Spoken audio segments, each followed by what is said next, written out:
नमस्कार, सत श्री अकाल दोस्तों। मैं रजनी स्वागत करती हूँ आपका हमारे चैनल विद्या ज्ञान अर्जन में। तो दोस्तों, पिछले लेक्चर में हमने पर्वत पढ़ लिया। आज हम लोग पठार और मैदान का अध्ययन करेंगे। पर्वत वो होते थे जिनकी ऊंचाई 600 मीटर से ज़्यादा हो। अब हम यहाँ पे अध्ययन करते हैं कि पठार क्या होते हैं। पठार सामान्य धरातल से 300 मीटर उठा हुआ कोई भी भूभाग जिसका शीर्ष सपाट और चौरस हो पठार कहलाता है। तो सामान्य धरातल से 300 मीटर होनी चाहिए, है ना। लेकिन एक और अंतर है कि पर्वतों का जो शिखर होता है वो ज़्यादातर नुकीलाकार होता है ना। पर्वत उसे कहते हैं, लेकिन इनका शीर्ष जो होता है वो ज़्यादातर सपाट और चौरस होता है। ऐसे क्षेत्र को क्या कहते हैं? पठार कहते हैं। इनकी ऊंचाई कितनी होती है? 300 मीटर। और इनकी ऊंचाई कितनी होती है? 600। पर्वत 600 मीटर और ये 300 मीटर ऊंचे होते हैं, है ना। भारत का छोटा नागपुर का जो पठार है विश्व का सबसे अधिक लाख उत्पादित करता है। पठारों की एक विशेषता होती है दोस्तों कि पठार मुख्यतः खनिजों के धनी होते हैं, है ना। जिन भी देशों में जो भी पठार पाए जाते हैं वो वहाँ पे खनिजों के केंद्र हैं। और जैसे कि हमारे देश में छोटा नागपुर का पठार जो स्थित है वो झारखंड में स्थित है। तो झारखंड में जो पठार स्थित है उसे हम एक तो वहाँ पे लोहा कोयला बहुत ज़्यादा मिलता है और ऊपर से वहाँ पे लाख भी बहुत ज़्यादा मिलती है। विश्व में सर्वाधिक लाख जो मिलती है वो हमारे छोटे नागपुर के पठार में मिलती है, ठीक है। अब पठार जिस तरह से पर्वतों का वर्गीकरण उत्पत्ति के आधार पर किया गया है, पठारों का वर्गीकरण उनमें पाई जाने वाली विशेषताओं के आधार पर किया गया है। तो पर्वतों का वर्गीकरण, पठारों का वर्गीकरण हम पढ़ते हैं दोस्तों। पहला है हिमानीकृत पठार। अंटार्कटिका और ग्रीनलैंड की हिमानियों के अपर्दन द्वारा जो निर्मित पठार होता है, देखो जो अंटार्कटिका है ऊपर ही ऊपर, जैसे कि मान लो ये दक्षिण अमेरिका, ये उत्तरी अमेरिका, ये मान लो यूरोप, और यहाँ पे अफ्रीका, ये हमारा भारत है मान लो, है ना। तो ये तो है आर्कटिक और ये है अंटार्कटिका। ये जो नीचे उत्तरी ध्रुव पे है आर्कटिक और नीचे ध्रुव दक्षिणी ध्रुव पे क्या है? अंटार्कटिका। तो इन आर्कटिक और अंटार्कटिक क्षेत्रों में क्या होता है कि और ये जो ऊपर ग्रीनलैंड लटका हुआ है, ये वाला ग्रीनलैंड है ना, इनमें हिमानी अपर्दन करती हैं। इनमें जो दोस्तों बर्फ़ ही बर्फ़ है, और बर्फ़ के टुकड़े थोड़े से जब बर्फ़ पिघलती है तो बर्फ़ के टुकड़े ऐसे तैरने लगते हैं। तो तैर तैर के वो क्या कर देते हैं, वहाँ पे अपर्दन कर देते हैं। और वहाँ के क्षेत्रों को, जैसे कोई ऊंचा ऐसे क्षेत्र है, अब बर्फ़ वहाँ पे उसको घिस घिस के यहाँ से समतल करके ऐसा बना देगी। तो ये क्या करती है? हिमानियों द्वारा निर्मित होते हैं, तो ये पठार बन जाते हैं। इसका एग्जाम्पल है जर्मनी में प्रशिया का पठार और भारत में गढ़वाल का पठार है दोस्तों। भारत में गढ़वाल का पठार हिमानीकृत पठार का एग्जाम्पल है, याद रखना है। और जर्मनी का प्रशिया का पठार।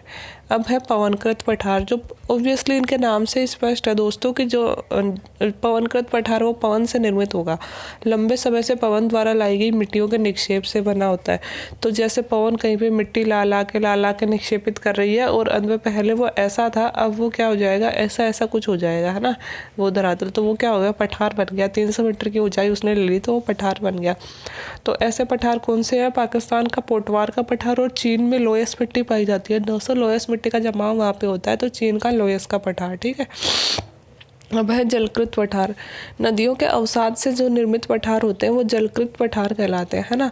अब क्या कहती है, नदियाँ अपना अवसाद ला ला के मतलब नदियाँ इधर से उधर, जैसे पहाड़ है और पहाड़ से निकलकर यूँ नदियाँ बह रही हैं, है ना।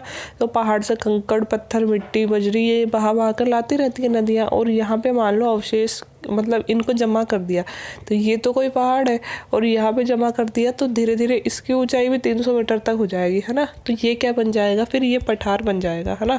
तो ऐसा पठार जो नदियों के जमाव से बना होता है, अवसाद के जमाव से बना होता है, उसे कहेंगे जलकृत पठार, है ना।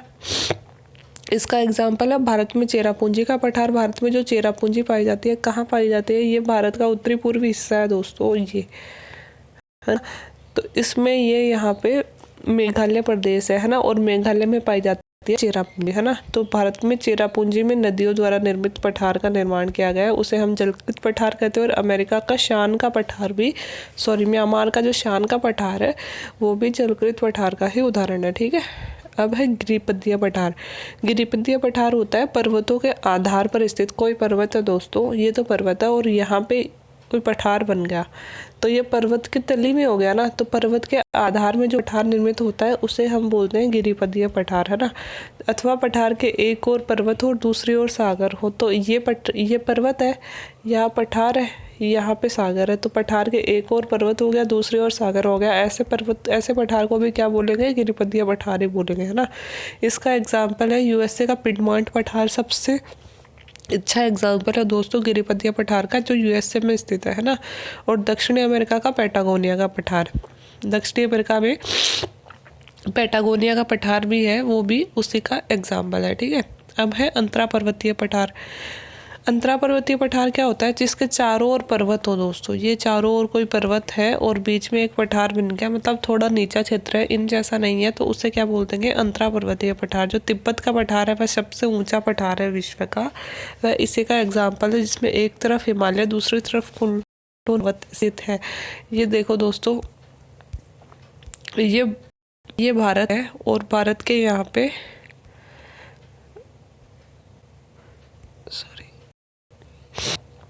यहाँ पे जो मध्य एशिया है, यहाँ पे तिब्बत का पठार स्थित है। तिब्बत का पठार पर्वतों की जड़ मानी जाती है। हिमालय पर्वत इसी से निकला हुआ है। कुनलुन पर्वत जो ऊपर की ओर चाइना में जाता है, इसी से निकला हुआ है।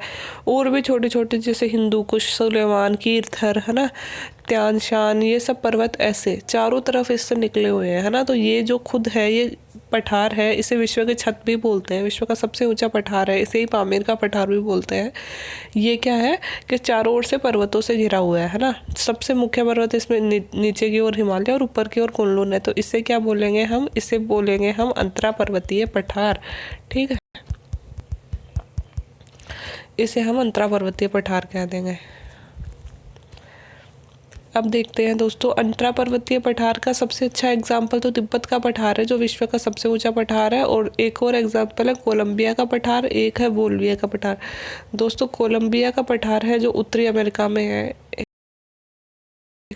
कोलंबिया का पठार है जो उत्तरी अमेरिका में है। यहाँ पे ऐसे करके इधर कोलंबिया नदी बहती है, तो यहाँ पे जो पठार बनाया हुआ है वो कोलंबिया का पठार है। और बोल्विया का यहाँ पे मध्य अमेरिका में है, ठीक है, सॉरी दक्षिणी अमेरिका में है। दक्षिणी अमेरिका के बीचों बीच यहाँ पे सी बोल्विया का पठार आपको मिल जाएगा। तो ये हो गया बोल्विया का पठार। अब ये सारे पठार जो है, ये तीनों पठार, ये अंतरा पर्वतीय पठार के ही उदाहरण है। अब है गुंबदाकार पठार। ऐसे पठार जिनके किनारे गोल हो और बीच का भाग ऊंचा उठा हुआ हो, जैसे कि भारत का छोटा नागपुर का पठार। किनारे तो गोल होंगे और बीच का भाग क्या हो जा, मतलब जिस तरह से गुंबदाकार पर्वत बन रहा था, सेम वैसे ही गुंबद के रूप पठार ऊपर उठ जाए। मतलब पर्वत की ऊंचाई 600 मीटर थी, पठार हमने पढ़ा है कि 300 मीटर ऊंचे होते हैं, तो गुंबद के रूप में कोई 300 मीटर ऊंचा उठा हुआ भाग होगा, उसे हम गुंबदाकार पठार कहते हैं। और भारत का जो छोटा नागपुर का पठार है दोस्तों, वो गुंबदाकार पठार का ही उदाहरण है। और एक है पुनर्युवनित पठार। पुनर्युवनित पठार क्या होता है, वह पठार जो आच्छादन द्वारा समाप्त हो रहा है और यदि उसमें आ जाए, मतलब कोई पठार है, जैसे पर मैंने आपको बताया कि पर्वत धीरे धीरे कट के अवशिष्ट पर्वत, घर्षित पर्वत बन जाते हैं, वैसे ही पठार भी तो कटेंगे। पठार में भी तो नदियाँ, अपक्षय, अपर्दन, ये सब काम करेंगे। तो कोई पठार जो अपर्दन की क्रिया से धीरे धीरे समाप्त हो रहा है और एकदम से वहाँ पे कोई उभार आ जाए, है ना, पृथ्वी के नीचे से संचलन कार्य शक्ति काम कर जाए और वह फिर से ऊंचा हो जाए, है ना, तो उससे क्या कहेंगे, पुनर्युवनित पठार कहेंगे। तो हमारी जो झारखंड है उसकी राज्य का प्राट प्रदेश इसका एग्जाम्पल हम बोल सकते हैं। और यूएसए का मिसौरी पठार भी इस तरह का एग्जाम्पल है, ठीक है। तो ये हो गए दोस्तों पठार। देखो ये हार्ड नहीं है। हिमानीकृत पठार जर्मनी का प्रशिया पठार और भारत का गढ़वाल पठार। पवनकृत पठार में पाकिस्तान का पोटवार और चीन का लोयस पठार। जलकृत पठार में हमारा चेरापूंजी का पठार और म्यांमार का शान का पठार। गिरिपदीय पठार में यूएसए का पिडमॉन्ट पठार और दक्षिण अमेरिका का पैटागोनिया पठार। अंतरा पर्वतीय पठार में तिब्बत का पठार हो गया, कोलंबिया पठार हो गया, बोल्विया पठार हो गया। गुंबदाकार पठार में भारत का छोटा नागपुर पठार। पुनर्युवनित पठार में हो जाएगा यूएसए का मिसौरी और राज्य का प्राट प्रदेश हो जाएगा, ठीक है। अब पढ़ते हैं मैदान। मैदान प्राय भूपटल पर समतल किंतु निचले स्थल होते हैं। मैदान वो होता है दोस्तों कि एक समतल क्षेत्र होता है, लेकिन फिर भी चाहिए होता है। मान लो ये सागर तल है ना, तो मैदान में ऐसा ही समतल होगा, लेकिन इससे थोड़ा सा जाएगा, हाँ, तो ये क्या हो जाएगा, मैदान कहलाते हैं। आप सबको पता है मैदान क्या होते हैं। अब मैदानों को भी हम थोड़ा सा बनने के आधार पर 3 प्रकारों में हम बांट सकते हैं। जैसे कि सबसे पहले पटल विरूपणी मैदान। जिनका निर्माण भूपटल के उत्थान और अवतरण से होता है। मान लो कोई जगह ऊपर उठ गई, कोई जगह नीचे उठ गई, नीचे धंस गई, तो ये जो नीचे धंस गई ये क्या बन गया, मैदान बन गया, है ना। तो इस तरह से जो मैदान बनता है ये किससे हुआ है, पृथ्वी की आंतरिक शक्तियाँ काम कर रही हैं, है ना। आंतरिक शक्तियों को ही पटल विरूपणी शक्ति कहते हैं, जिनको हम देख नहीं सकते और बहुत धीरे धीरे कार्य करती है ना। तो इन शक्तियों से क्या होता है, उत्थान होता रहता है, मतलब भूभाग ऊपर उठता रहता है, और पतन होता रहता है, मतलब नीचे भी धंसता रहता है। तो इन शक्तियों के द्वारा कोई ऊपर उठा भाग और अवतलन, इनका निर्माण भूपटल के उत्थान और अवतलन से होता है। तो अगर किसी भाग का अवतलन हो जाता है तो उससे क्या होता है, पटल विरूपणी मैदान का निर्माण हो जाता है। इसके एग्जाम्पल हैं दोस्तों यूएसए का ग्रेट प्लेन्स और भारत का कोरोमंडल तट और उत्तरी सरकार। ये भारत का जो दक्षिणी तट है, यहाँ पे जो तमिलनाडु वाला क्षेत्र है दोस्तों, ये कोरोमंडल तट बोला जाता है। और ये जो उड़ीसा और उत्तरी आंध्रा वाला तट है, इसे हम उत्तरी सरकार तट बोलते हैं दोस्तों, है ना।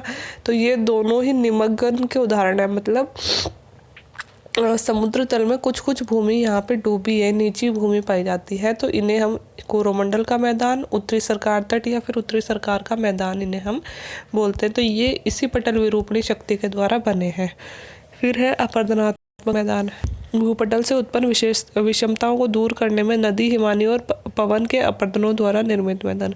अब दोस्तों ये कहा जाता है कि पृथ्वी की जो आंतरिक शक्तियाँ हैं उनसे क्या होता है, हमेशा पृथ्वी में विषमताएं लाने का काम होता है। जैसे कि ये सामान्य धरातल है, पृथ्वी की आंतरिक शक्ति ने काम किया, यहाँ से किसी को ऊँचा उठा दिया, यहाँ से नीचा धंसा दिया, यहाँ से ऊँचा उठा दिया, है ना।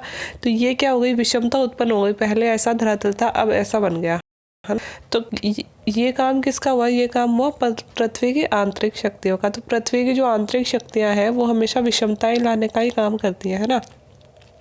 इसके पश्चात क्या होता है कि जो पृथ्वी की बाह्य शक्तियाँ हैं, जैसे कि नदी हो गया, हिमानी हो गया और पवन हो गई, ये क्या करती है, इन विषमताओं को दूर करने का काम करती है। नदी क्या करेगी, नदी इन पर्वतों को काट काट कर समतल ही तो करती है। हवा क्या करती है, जो कटी उसको उड़ा के ले जाती है किसी और जगह जमा, यहाँ से तो उड़ा के ले गई और यहाँ जाके जमा कर दी, मतलब नीचे भाग को ऊंचा करती है, ऊंचे भाग को नीचा करती है। तो ये जो बाह्य शक्तियाँ हैं ये समझती है, ठीक है।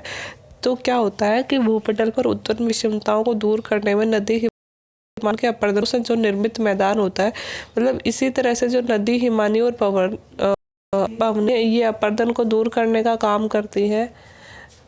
जो अपरदन करती है उनसे जो जो भूपटल में दोस्तों विषमताएं उत्पन्न होती हैं उनको नदी, हिमानी और पवन अपरदन के द्वारा दूर करती है ना। और दूर कर कर जैसे किसी पर्वत को काट काट के मैदान बना दिया, वहाँ के क्या करती है, वहाँ के जो अवसाद है वो दूसरी जगह ले जाके जमा कर देती है, वहाँ पे मैदान बन जाता है ना।